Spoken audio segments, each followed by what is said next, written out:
Imagine living in a country where thousands of women are making a vow to never date, never marry, and never have children with men again. Sounds like something out of a movie, right? But this is happening right now in South Korea. And it's not just a quiet minority, okay? It's a movement that has grown so much that the government is in a panic. South Korea already has the lowest birth rate in the entire world. And now thousands of young women are saying, enough, we don't need you anymore. Today, I'm going to show you the darker side of the relationships between men and women in South Korea.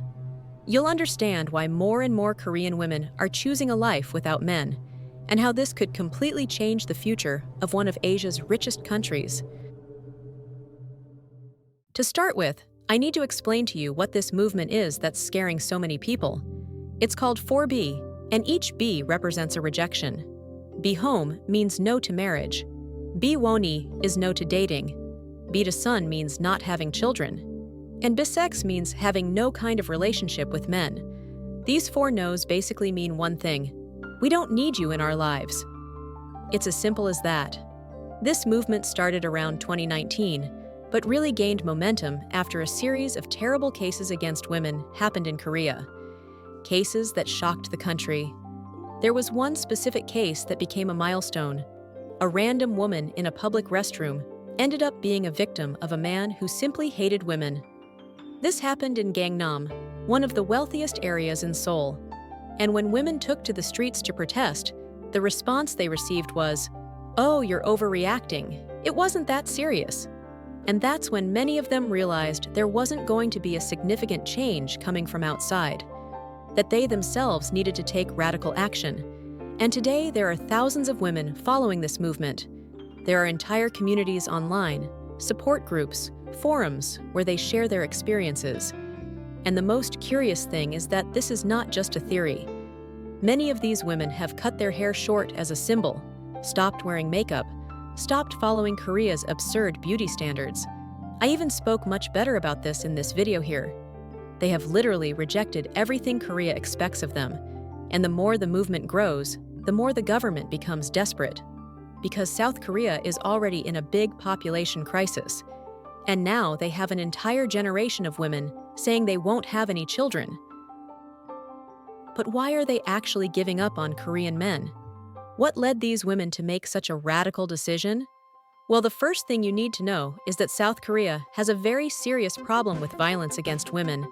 And it's not a small thing, okay? The numbers are quite large. 1 in 3 South Korean women has experienced some form of violence in her life. And the worst part is that often the police don't take it that seriously. There are cases where they called for help, and after the police arrived, they talked to the husband and left. And unfortunately, there have been much worse cases. But these problems are not just physical. There's something in the country that has become known as the hidden camera epidemic. And I can't go into much detail about it, but you can imagine how bad that was. This has become so common that women have developed a kind of fear regarding it. And there are specific authorities in the country that deal with this type of problem. Often, when the culprit is caught, they simply receive a fine. They don't even go to jail. So when women saw cases like this, they realized that not even the law was truly on their side. Many thought, okay, if the system doesn't protect me, then I'll try to protect myself. And the best way for them would be not to get involved with men. But it doesn't stop there. The job market in South Korea is one of the most unequal in the world when it comes to gender. The pay gap between men and women in the country is over 30%. This means that a woman earns almost a third less than a man, sometimes doing exactly the same work. And it's not just a matter of salary. When a woman gets married, the social expectation is that she leaves her job. It doesn't matter if she's educated, if she has a brilliant career, Korea expects her to give it all up to take care of the home, the husband, the children, and even her in-laws. There are women who spend years studying, going to college, landing a good job, then they get married, and suddenly the husband's family starts pressuring them. When are you going to stop working? When are you going to have children? When are you going to take care of your true responsibility? And if she insists on continuing to work, she is seen as selfish, as someone who is not fulfilling her role. Many of those who tried to balance career and family say it's practically impossible. They work all day, come home, and still have to cook, clean, take care of the kids, all on their own. Because in Korean culture, a man who helps a lot at home is still often seen as weak. So many women look at this and think, okay, why would I want a life like that? Why would I give up my dreams and my career to serve someone who doesn't even respect me? But again, there's more to it. Here we reach a point that is crucial to understand: the country's beauty standards. Society also demands that they be perfect in appearance. There are companies that won't hire women if they are not beautiful enough. There's a photo on the resume, and if you don't fit the standard, you aren't even called for an interview. And their standard is near impossible.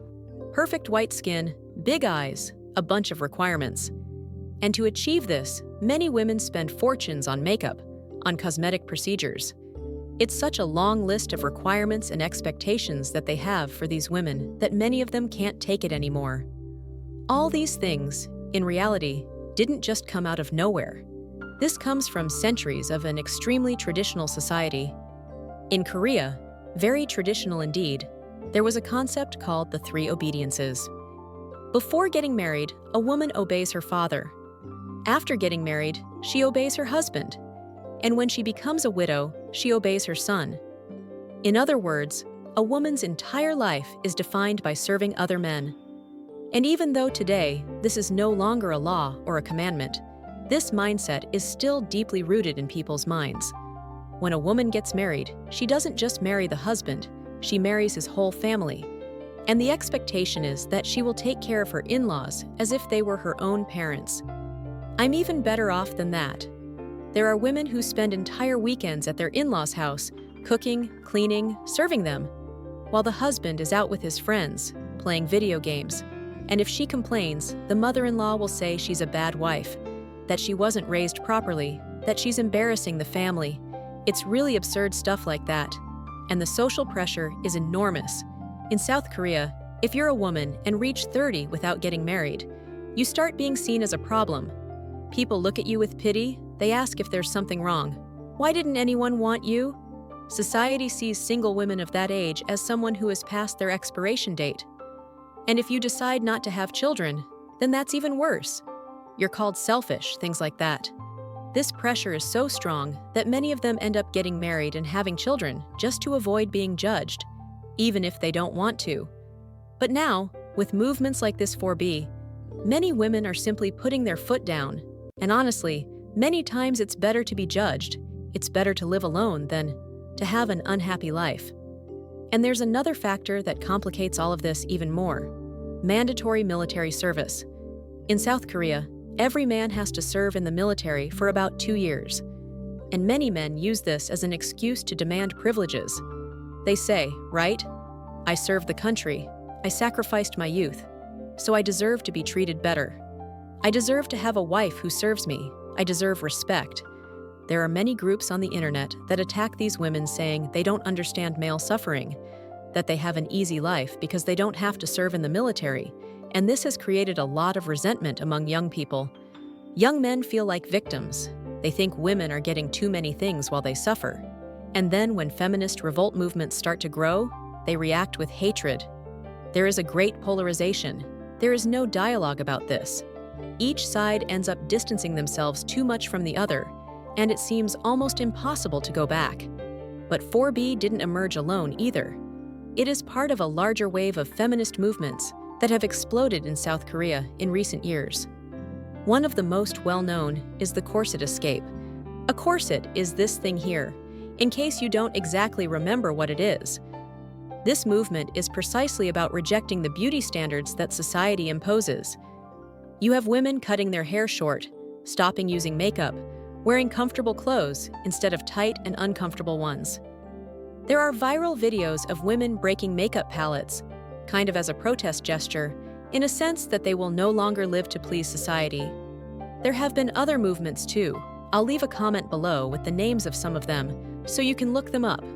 Some things are quite heavy, I can't talk about them here in the video, but it's important that you also know about these other movements. But what was the reaction of the government and society as a whole to this type of movement? The reaction was generally one of fear, especially from the government. South Korea already has the lowest birth rate in the world, and they are barely managing to replace the population that has passed away. This means that in a few decades, the population will start to shrink very quickly. Fewer people working, fewer people paying taxes, more elderly needing care. It's a demographic time bomb. Then these movements come along and make everything worse. Because it's not just that women will have fewer children. They are openly saying they don't want to have any children at all. The government is trying everything. They've offered money to couples who have children, created advertising campaigns encouraging motherhood, built many more daycare centers. But it seems nothing is working very well. Because the problem is not a lack of money or infrastructure. The problem is that many of these women don't want to live the way their mothers did.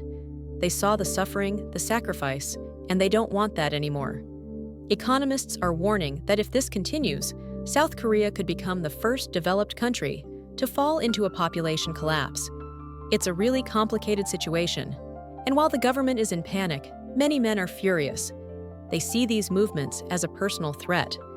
There are studies showing that young people in South Korea are becoming more conservative. They think feminism has gone too far. And now, they are the ones becoming victims. And women are gaining unfair privileges. In not-so-distant elections, candidates who positioned themselves against these movements gained many votes from young men. One candidate even promised to dismantle the Ministry of Gender Equality, and he won the election. This shows how much they are divided into blocks. The worst part is that these groups of men are growing. It's a vicious cycle. And in the end, there is no dialogue, no attempt to solve this problem. It's simply a war. And the government's responses have been far from effective. They keep trying to increase the birth rate with cash incentives that nobody wants, launching campaigns saying that having children is wonderful, with cute ads of smiling babies, as if the problem were women not knowing that babies are cute. What they don't do is the basics. They don't create tougher laws against domestic issues, let's say. They don't ensure equal pay. They don't make life easier for working mothers. A politician even suggested that the government should educate women about the importance of motherhood, as if they didn't know what they want. A widely criticized comment indeed. It's as if the government is fighting the symptom but ignoring the disease. And while they do this, the movement will only continue to grow. But what will be the future of Korea? No one knows for sure. But one thing is very clear here. The country is at a turning point. If the movement keeps growing, and everything indicates that it will, the population will shrink faster and faster. In a few decades, there might be more elderly people than young ones, fewer people working, a weakening economy, cities becoming completely empty. On the other hand, some people believe that all this pressure might finally change people's lives. And when chaos arrives, when the government realizes that the country has no future, they will be forced to treat women differently, to create a society where it's worthwhile to get married, to have children. But that will only happen if there are many changes in culture, in laws, in people's mindset. And that is definitely not an easy thing. Interestingly, this is not just a problem for Korea. Japan is going through something similar, China too. Countries where women have realized that the old model no longer works and they want to stop participating. And in the end, this kind of attitude can be much stronger, much more powerful than any protest. But anyway, what do you think about all this? Do you think they are doing the right thing? Would you do the same in their place? Comment below. This is a big topic to be discussed. If you enjoyed the video, leave your like, subscribe to the channel so you don't miss the next ones.